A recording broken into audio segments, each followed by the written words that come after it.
Hello बच्चों, आपका स्वागत है अपने चैनल SRS लर्निंग में। मैं आपका मंगलू सर जो आपको केमिस्ट्री पढ़ाता हूँ।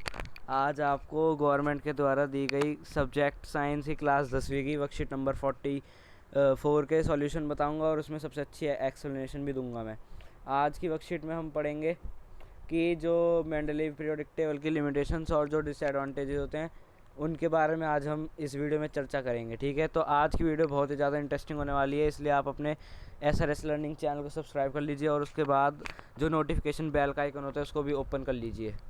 हम रोज़ की रोज़ आपको 3rd क्लास से 10th क्लास तक की सभी वर्कशीट्स के सॉल्यूशन विद बेस्ट एक्सप्लेनेशन अपने चैनल पर प्रोवाइड करवाते हैं, वो भी फ्री में, तो आपके लिए बहुत फ़ायदेमंद रहेगा। तो चलिए अब हम बात करते हैं अपनी वर्कशीट की। तो आज हमें पढ़ना achievement and limitations of Mendeleev classification.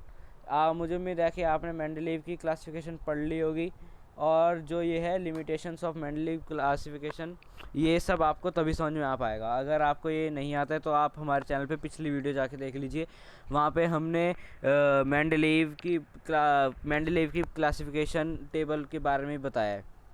तो यहाँ पे भी इन्होंने आपको थोड़ा सा ब्रीफ इंट्रोडक्शन दे रखा है। Mendeleev arrange 63 elements known at that time, और ये जो लाइन है सबसे ज़्यादा इम्पॉर्टेंट है कि the properties of elements are a periodic function of their atomic masses, यानी कि जब हम एलिमेंट्स को उनके जो एटॉमिक मास होता है उनके इंक्रीजिंग ऑर्डर में लगाते हैं तो फिर जो जिन एलिमेंट्स की प्रॉपर्टीज सेम होती है वो एक के नीचे एक आते जाते हैं।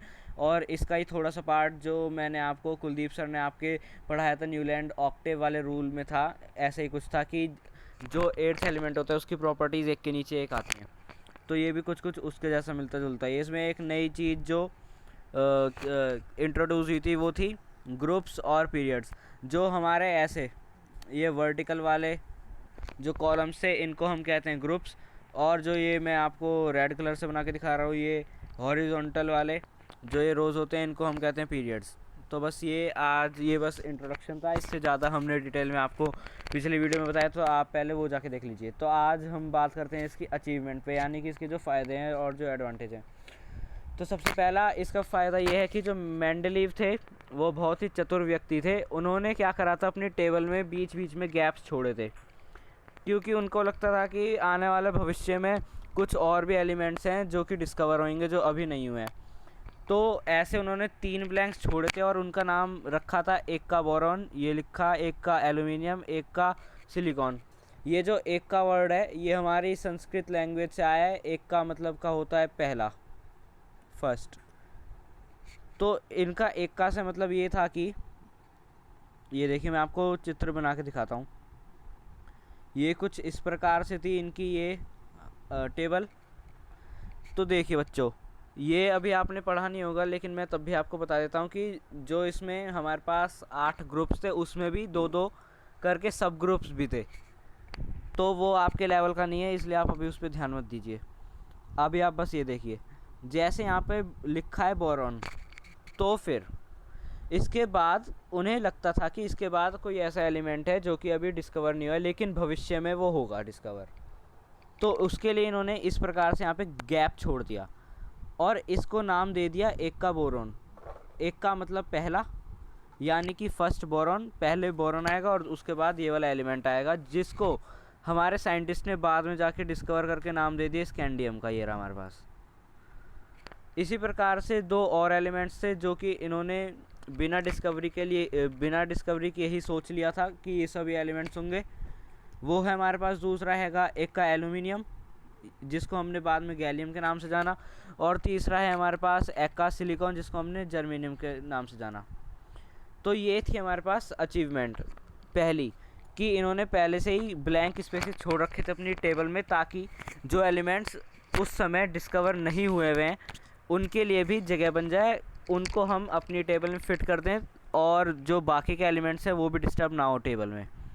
तो दूसरी हमारे पास अब एडवांटेज आती है कि he also predicted properties of some elements even before their discovery and they were later found to be correct. यानी कि जो मैंने अभी आपको ऊपर बताया कि ये जो 3 एलिमेंट्स थे, एक का बोरोन, एक का एल्यूमिनियम और एक का सिलिकॉन, इन्होंने क्या करा था मेंडलीव ने कि इनकी जो प्रॉपर्टीज़ थी वो भी अपने आप ही इन्होंने प्रिडिक्ट कर ली थी, पहचानी नहीं थी, केवल प्रिडिक्ट कर ली थी कि इस प्रकार होंगी। अब आप अपनी एनसीईआरटी की बुक खोलिए और उसमें मेंडलीव टेबल निकाल लीजिए, उस वहाँ पे आपको बड़ा बड़ा और बिल्कुल साफ साफ भी दिख जाएगा कैसे लिखा है, क्योंकि मैं यहाँ पे अभी आपको नहीं दिखा सकता हूँ साफ़ सुथरा तरीके से। तो ऊपर उन्होंने लिखा होगा, मैं आपको थोड़ा सा तब भी रफ स्केच बना के दिखाता हूँ। ये इस प्रकार टेबल है। तो यहाँ पे क्या था, इन्होंने क्या कहते हैं, ऑक्सीजन और हाइड्रोजन के जो कंपाउंड्स थे उसके फॉर्मूले को अपना बेस माना था अपनी टेबल तैयार करने के लिए। ये सब आपने पढ़ लिया होगा पिछली वीडियो में कि इन्होंने कहा था कि जिन एलिमेंट्स के ऑक्साइड और हाइड्राइड्स के फॉर्मूले सेम होंगे उनकी प्रॉपर्टीज़ भी सेम होंगी। तो आप अपनी बुक में देखिए, यहाँ पे कुछ इस प्रकार लिखा होगा R2O3 और R2H4, इस प्रकार से बहुत सी चीज़ें लिखी होंगी। यहाँ पे R मतलब कोई सा एलिमेंट रिप्रेजेंट करता है, और H और O को आप जानते हैं कि ये ऑक्सीजन को रिप्रेजेंट करते हैं। ये सब इनके जनरल फार्मूले थे। जैसे मैं आपको एग्जांपल देके समझाता हूँ तो ज़्यादा समझ में आएगा। जैसे हमारे पास ये है सोडियम ऑक्साइड Na2O, तो फिर इसमें क्या था, हमारे पास जो मेटेलिक एलिमेंट है वो है ये हमारे पास Na यानी कि सोडियम। तो फिर इसका जो फार्मूला है हमारे पास Na2O, इसको इन्होंने जनरल उसमें लिखा है, जनरल फार्मूले में R2O, जहाँ पे R जो है एक एलिमेंट को रिप्रेजेंट करता है, ये एलिमेंट, ठीक है, आप समझ जाइए। इसी प्रकार से अब देखिए इन्होंने क्या करा कि जो जिस ग्रुप में सोडियम को रखा यानी Na को रखा, उसी ग्रुप में Li को यानी कि लिथियम को भी रखा। तो इन्होंने वो कैसे रखा है, इन्होंने अपनी मर्ज़ी से नहीं रखा है, इन्होंने कंपाउंड्स की स्टडी करी है। देखिए अब जब हम लिथियम की ऑक्साइड बनाएंगे तो फिर वो क्या बनेगी, हमारे पास लिथियम क्या होता है, डाईवैलेंट मेटल होता है, सॉरी मोनोवैलेंट मेटल होता है, और हमारे पास जो ऑक्सीजन है उसकी वैलेंसी 2 होती है। तो फिर लिथियम का जो ऑक्साइड होगा उसका फॉर्मूला क्या बनेगा, लिथियम 2 ऑक्साइड Li2O, ठीक है। और जो है हमारे पास सोडियम ऑक्साइड उसका भी ये बन रहा है Na2O। तो यहाँ पे बहुत सारी सिमिलैरिटी है इनके कंपाउंड्स के फार्मूले में। और जो हमारे पास Li2O का फार्मूला है इसको भी हम जनरली इस वाले फार्मूले से रिप्रेजेंट कर सकते हैं R2O। तो ये था इनका सबसे बड़ा बेस जिसके कारण इन्होंने अपनी जो टेबल है वो बनाई है। और ये जो इनकी प्रॉपर्टी है, इसी के कारण, इसी के दम पे इन्होंने बहुत से एलिमेंट्स, जैसे जो हमारा गैलियम है जिसको पहले एक का एल्यूमिनियम कहा था, उसकी बहुत ही ज़्यादा ऑलमोस्ट नियरली सभी की सभी फिज़िकल और केमिकल प्रॉपर्टीज़ के बारे में वो भी बहुत ही ज़्यादा एक्यूरेटली पता लगा लिया है। इसके बारे में आप और ज़्यादा इस टेबल से पढ़ सकते हैं। थर्ड जो थी हमारे पास मेंडलीव टेबल की एडवांटेज, वो है Mendeleev periodic table could accommodate noble gases when they were discovered without disturbing the existent. देखिए बच्चों, जिस सन में, ये प्रॉपर मेरे को ईयर याद नहीं है लेकिन ये बहुत पुरानी बात है, जब इन्होंने मेंडलीव ने अपनी टेबल बनाई थी तब क्या था, तब कोई सी भी नोबल गैस डिस्कवर्ड नहीं थी। नोबल गैस मुझे लगता है आप जानते होंगे क्या होती है नोबल गैस। नोबल गैस हमारी मॉडर्न पीरियोडिक टेबल की 18th ग्रुप में जो गैसेस आती हैं वो होती हैं। इनकी ऑक्टेट जो है आलमोस्ट फुल रहती है, और कुछ कुछ एक्सेप्शन छोड़ के ये कभी भी रिएक्शन को शो नहीं करती हैं। ये इसी प्रकार पड़ रहती हैं, बहुत ही ज़्यादा अनरिएक्टिव गैसेस होती हैं। तो तब जब ये ज़्यादा रिएक्ट करती नहीं थी तो इनके कंपाउंड्स भी बहुत कम मिलते हैं, जिसके कारण इनकी स्टडी भी बहुत कम हो पाई थी और इनकी खोज नहीं हो पाई थी नोबल गैसेस की। लेकिन ये जो हमारे मेंडलीव चाचा थे ये बहुत ही ज़्यादा ज्ञानी थे, इन्हें पहले ही पता था कि नोबल गैसेस नाम की चीज़ भी कुछ ना कुछ भविष्य में ज़रूर डिस्कवर होगी। इसलिए इन्होंने जिस प्रकार ये एक का बोरोन और एक का एल्यूमिनियम, एक का सिलिकॉन के लिए जगह छोड़ी, उसी प्रकार नोबल गैसेस के लिए भी इन्होंने जगह छोड़ी थी। अब क्या था, जब जैसे मान लीजिए हमारी इनकी पीरियोडिक टेबल है, यहाँ पे कोई जगह छूटी हुई है, तो अब क्या था, जैसे ही कोई हमारे पास, मान लीजिए बस एग्जांपल के लिए मैं बता रहा हूँ, आप इसको हकीकत में मत समझिए, जैसे कभी बाद में भविष्य में He यानी कि हीलियम गैस डिस्कवर हुई, तो हम क्या करते कि इस जो ब्लैंक स्पेस छोड़ा था उसमें डायरेक्टली उसको हम फिट कर देते, और इसके कारण क्या होता कि जो बाकी की जो हमारी टेबल थी वो भी डिस्टर्ब ना होती। इससे हमारा काम बहुत आसान हो गया था। तो ये थी हमारे पास सभी की सभी अचीवमेंट्स, या फिर आप कह लीजिए एडवांटेजेस। मैं लिख देता हूँ आपके लिए, advantages of Mendeleev table of periodic classification. अब हमारे पास आता है जो कि बहुत ही ज़्यादा महत्वपूर्ण है, लिमिटेशंस बच्चों, इसको आप पेपर में लिमिटेशंस की जगह डिसएडवांटेज भी लिख के आ सकता है, डिसएडवांटेज, या फिर मैं दूसरा वर्ड भी बताता हूँ आपको। इसके बजाय आपके यहाँ पे ये डीमेरिट्स भी आ सकता है। इसके अलावा डीमेरिट्स के अलावा ये पेपर में कॉन्स भी आ सकता है। तो देखिए मैंने आपको 4 वर्ड बता दिए, इन्हीं में से कुछ ना कुछ पेपर में ज़रूर आएगा। देखिए बच्चों, पहले जो हमारे पास लिमिटेशन है ये थोड़ा चल नहीं रहा है। ये जो हमारे पास पहली limitation, Mendeleev could not assign a correct position of hydrogen in his periodic table. पर मैं सच बताऊं बच्चों तो ये आज भी इसकी जो हाइड्रोजन की जो पोजीशन है उसको सही तरीके से डिटरमाइन नहीं किया गया है। ये मैं आपको पढ़ाऊंगा कभी और मॉडर्न पीरियोडिक टेबल में, लेकिन अभी आप इसको अभी इतना ही सीमित रखें। अभी आगे और देखते हैं। अभी पहले, as the properties of hydrogen resembles both with alkali metals as well as halogens, like alkali metals it combines with halogens, oxygen and sulfur। देखिए बच्चों, ये थोड़ी सी समझने वाली चीज़ है, इसमें आपको ध्यान देना पड़ेगा। ये देखिए, मान लीजिए ये हमारी मेंडलीव की पीरियोडिक टेबल है। ये आप पहले अपनी एनसीईआरटी की बुक ले आइए, पहले वीडियो को पॉज करिए और अपनी एनसीईआरटी की बुक खोलिए और इसमें मेंडलीव की टेबल निकालिए, क्योंकि आपको वहाँ पे साफ साफ सामने सामने दिख जाएगा। तो ये था हमारे पास पहला ग्रुप, ठीक है। इसमें ही इन्होंने हाइड्रोजन को रख दिया और उसके नीचे इन्होंने लिथियम और ये अपना सोडियम और ये पोटेशियम को भी रख दिया था। तो अब बच्चे आप खुद देखिए, जान के देखिए, जो हमारे पास हाइड्रोजन है ये एक गैस है और ये नीचे के जो हमारे पास हैं ये सभी हमारे पास मेटल हैं। तो पहले डिसिमिलैरिटी तो यही हो गई कि एक ही ग्रुप में इन्होंने गैस को भी रख दिया और मेटल को भी रख दिया। और अभी रुकिए, चिंता मत करिए, अभी मैं आपको और बताता हूँ। अब देखिए, तो पहला ही हुआ, इसको आप हाथ के हाथ नोट करते जाइए। अब मैं ये पिंक कलर से लिखता हूँ। दूसरा, देखिए बच्चों, जो हमारे पास हाइड्रोजन है ये कौन सा कटायन बनाता है? H+। ये आप जानते होंगे, 9th में पढ़ के आए हैं अच्छे से, नहीं पता तो 9th एक बार रिवाइज मार लीजिए। और जो हमारे पास ये नीचे के मेटल्स हैं ये भी क्या है? मोनोवैलेंट है, यानी कि इनकी वैलेंसी एक है, ये पॉजिटिव कटायन बनाते हैं। तो ये एक डिसिमिलैरिटी हो गई कि हाइड्रोजन एक गैस है तब भी उसकी मोनोवैलेंसी है, और ये मेटल्स हैं तब भी इसकी क्या कहते हैं? मोनोवैलेंसी है। अब मैं आपको तीसरा भी बताता हूँ। देखिए,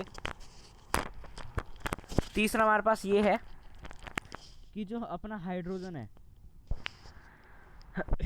जो अपना हाइड्रोजन है इसमें क्या है? ये अब आपको एक रिएक्शन देखनी पड़ेगी, आपने अपने चैप्टर 1 में पढ़ा होगा। देखिए, H2 + Cl2 HCl बनाता है हमारे पास हाइड्रोजन क्लोराइड। ये अभी मैं स्टोइकियोमेट्रिक इक्वेशन नहीं लिख रहा हूँ, अभी बस ऐसे ही देख लीजिए आप समझने के लिए। ये हमारे पास HCl बनाता है। अब इसका जो है जनरल फार्मूला आप एक जगह कोने में लिख के रख लीजिए, HCl का, HCl, ठीक है। अब देखिए बच्चों, आपने अपने चैप्टर 2 में ये पढ़ा होगा, Na + Cl2 गिव्स क्या? NaCl। अब भी मैं बता रहा हूँ, स्टोइकियोमेट्रिक इक्वेशन नहीं लिख रहा हूँ, स्केलेटल लिख रहा हूँ आपको समझाने के लिए, उससे कोई फ़र्क नहीं पड़ेगा वैसे। NaCl। अब आप इस जगह पे NaCl का भी फार्मूला लिख लीजिए, अभी मैं लिख के दिखाता हूँ। देखिए बच्चों, ये था हमारे पास HCl का और ये हो गया हमारे पास NaCl का। अब आप जान पा रहे होंगे कि जो इसको हम जनरली अगर रिप्रेजेंट करें तो फिर हम इसको ऐसे लिख सकते हैं RCl, जहाँ पे R एक एलिमेंट को रिप्रेजेंट करेगा, और जो हमारे पास NaCl का फॉर्मूला है इसको भी हम RCl के नाम से लिख सकते हैं, जहाँ पे जो R है हमारे पास वो किसी ना किसी एलिमेंट को रिप्रेजेंट करेगा। तो एक हमारे पास चौथा ये हो गया अपना डिसिमिलैरिटी। अब देखिए, अब आपने अपने चैप्टर 2 एसिड बेसिक सॉल्ट में ये भी पढ़ा होगा कि जब कोई अपने पास ग्रुप 1 का जो एलिमेंट होता है, मेटल होता है, यानी कि अभी आप वो छोड़िए, अल्कली मेटल होता है, जैसे कि lithium, sodium, potassium, rubidium, francium, caesium, ये सभी जो होते हैं जब पानी में जाते हैं H2O में तो रिएक्ट करके क्या बनाते हैं? बहुत ही ज़्यादा कोरोसिव बेसिस बना देते हैं, जिसको हम एल्कली के नाम से भी जानते हैं। जैसे Na + H2O gives NaOH + H2 gas, ये इवॉल्व हो जाती है, ठीक है। तो ये हमारे पास हो गया। परंतु जब हम देखते हैं कि जब हम अपने हाइड्रोजन एटम को पानी में डालेंगे, तो फिर आपने देखा होगा, ये भी आपने चैप्टर 2 में ही पढ़ा हुआ है, कि जब एक हाइड्रोजन को पानी के मॉलिक्यूल से जुड़वाते हैं तो हमारे पास क्या बनता है, हाइड्रोनियम आयन बन जाता है। तो देखिए कितना बड़ा डिफरेंस है। हाइड्रोनियम आयन क्या देता है हमारे पास, एसिडिक नेचर देता है, परंतु जो हमारे पास नीचे के जो एलिमेंट्स हैं जैसे सोडियम, वो पानी में जाके क्या दे रहे हैं, एल्कली दे रहे हैं, जो कि इसकी जो केमिकल प्रॉपर्टीज़ है उससे बिल्कुल ही उल्टा है। तो ये थे हमारे पास कुछ 4-5 पहले पॉइंट में डिसिमिलैरिटी हाइड्रोजन के बारे में। ये आप अच्छे से लिख के रख लीजिए, नोट करके रख लीजिए कि हाइड्रोजन की जो पोजीशन है वो आज भी डिटरमाइन नहीं हो पाई है अच्छे से। तो चलिए अब हम दूसरा देखते हैं। Isotopes of the same element will be given different position if atomic number is taken as basis which will disturb the symmetry of the periodic table। बच्चों, आपने पिछली वीडियो में देखा होगा कि जो मेंडेलीव की जो क्लासिफिकेशन की जो प्रोसेस थी उसमें इन्होंने कहा था कि जब एलिमेंट्स को उनके इंक्रीजिंग एटॉमिक मास, ये आपको ध्यान रखना है, एटॉमिक मास के इंक्रीजिंग ऑर्डर में लगाया जाए तब जो उनकी जो प्रॉपर्टीज़ और कैरेक्टरिस्टिक्स हैं वो एक पीरियोडिक फंक्शन है। परंतु अब आप ज़रा 9th क्लास में जाइए। 9th क्लास में आपने चैप्टर 4 में पढ़ा होगा, जो हमारे आइसोटॉप्स होते हैं वो क्या होते हैं, ज़रा याद करिए। वो होते हैं हमारे पास सेम एटॉमिक नंबर बोल रहा हूँ मैं, ये आप ध्यान रखना। और बट उनका क्या होता है, डिफरेंट मास नंबर, डिफरेंट ए। तो डिफरेंट ए, और इन्होंने कहा था कि एटॉमिक मास जो हमारे पास है वो हमारी पीरियोडिक टेबल का बेसिस है। तो फिर इस हिसाब से तो जो आइसोटॉप्स होते हैं एक ही एलिमेंट के, उनका मास अलग होता है, तो फिर उनके लिए अलग अलग जगह होनी चाहिए पीरियोडिक टेबल में।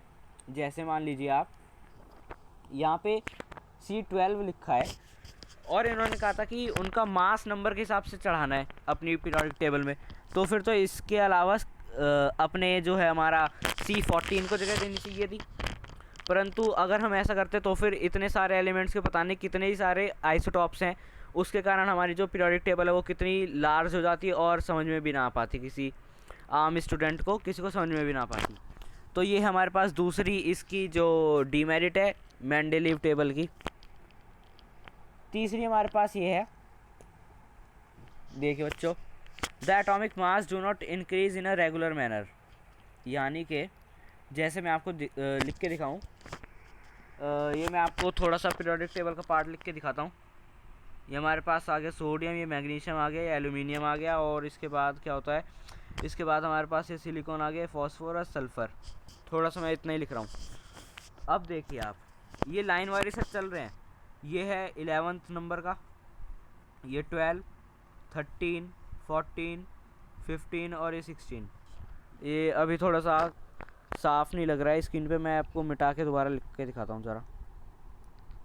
देखिए बच्चों, जो हमारे पास Na है इसका मास कितना है, आप याद करिए 9th क्लास में, एक एटम का मास 23U।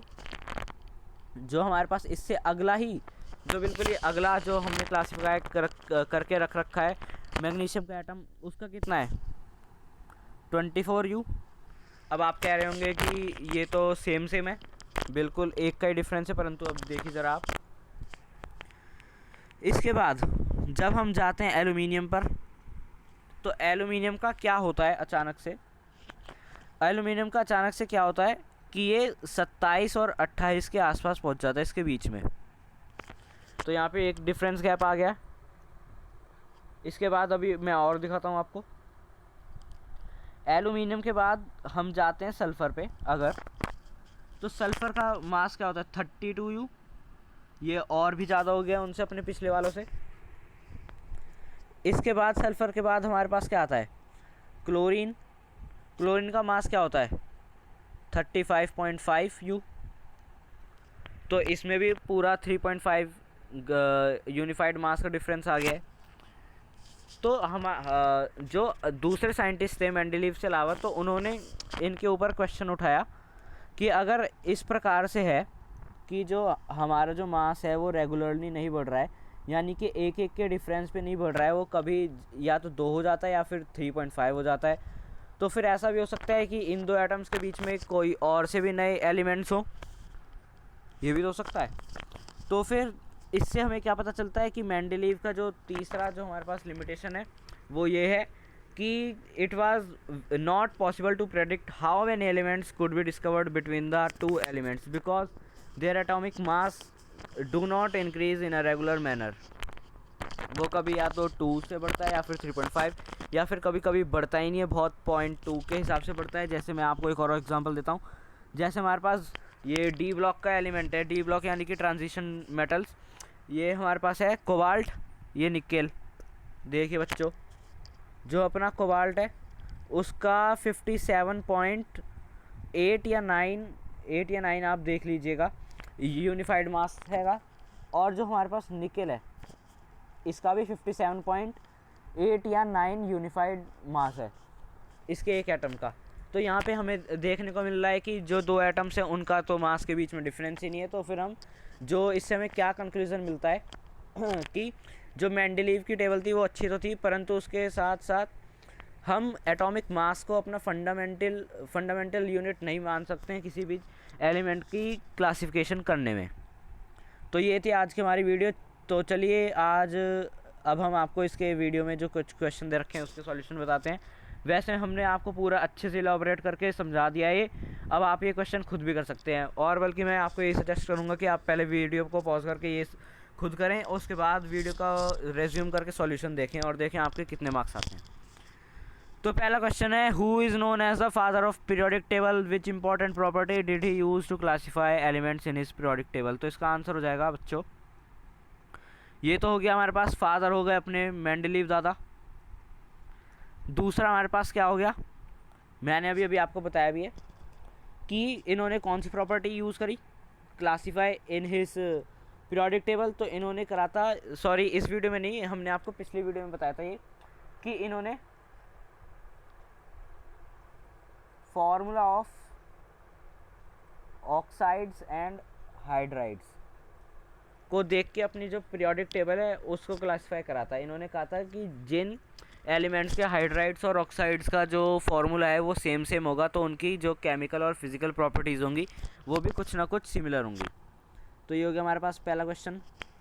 दूसरा question, Mendeleev kept some blank spaces in periodic table for the elements that were yet to be discovered. Name those elements and what were their names given to them.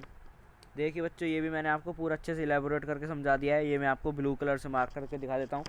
ये देखिए मैंने आपको बताया था, पहला हमारे पास हो गया एक का बोरोन जिसको हमने आज हम स्कैंडियम के नाम से जानते हैं, और दूसरा हमारे पास हो गया एक का एलुमिनियम जिसको आज हम गैलियम के नाम से जानते हैं, और तीसरा हो गया एक का सिलिकॉन जिसको हम जर्मेनियम के नाम से जानते हैं। ये हो गया हमारे पास क्वेश्चन 2। तो चलिए आगे चलते हैं। Right achievements of Mendeleev periodic table, ये मैंने आपको पूरी की पूरी 4 की 4, यहाँ पे 3 दे रखी है, लेकिन मैंने आपको 4-5 अच्छे से पूरी इलेबोरेट करके समझा दिए हैं, उसको आप लिख लीजिए। ये देखिए बच्चों, ये मैं आपको थोड़ा सा मार्क करके भी दिखा देता हूँ, ये सब आप लिख लीजिए, इसमें कुछ नया नहीं है। व्हाट वर लिमिटेशंस, ये देखिए कितना आसान सवाल आ गया है, ये मैंने आपको कितनी देर से इतनी अच्छी तरीके से समझाया, ये आप लिख लेंगे। ये अगर आप नहीं समझ पाए हो तो आप वीडियो को दोबारा से रिवाइंड करके देख लीजिए, मुझे उम्मीद है कि आपको अच्छे से समझ में आ जाएगा। अगर तब भी नहीं आता है तो फिर आप यहाँ पे देखिए, इन्होंने लिख भी रखी हैं कुछ ना कुछ यहाँ पे, पर इन्होंने 3 ही लिख रखी है, मैंने आपको 4-5 बताई हैं, आप वो भी लिख सकते हैं। हमारा 5वां क्वेश्चन देखिए बच्चों, Mendeleev could not assign a correct position of hydrogen in his periodic table Y.